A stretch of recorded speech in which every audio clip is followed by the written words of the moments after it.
நாட்கள்லேயே சிறப்பான நாள் பிரதோஷ நாள். அதுவும் வெள்ளியன்று வந்ததுன்னா அந்த சிவன் பிரதோஷம் ரொம்ப சிறப்பு வாய்ந்த நாளாக இருக்கும். வெள்ளிக்கிழமை சுக்கிரனுக்கு உகந்த நாள், அவருடைய அருள் ஓங்கி இருக்கும்.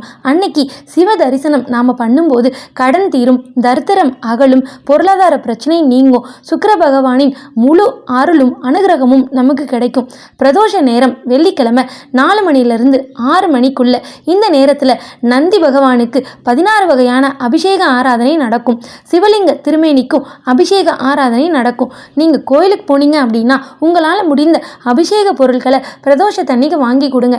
பால், தேன், தயிர், திருநீர், மலர்கள் என்னன்னாலும் வாங்கி கொடுக்கலாம். முக்கியமாக செவ்வரளியும் அருகம்புல்லும் வாங்கி கொடுக்கறது சிறப்பான பலனை தரும். அன்னைக்கு சிவனுக்கு ஒரே ஒரு வில்வத்தையாவது நீங்கள் சாத்திருங்க. அது உங்களுடைய எல்லா பிரார்த்தனைக்கும் சிவனை செவிசாய்க்க வைக்கும். மறந்துடாமல் திருநீர் வாங்கி கொடுங்க, அது சிறப்பான பலனை தரும். ஓம் நமச்சிவாய.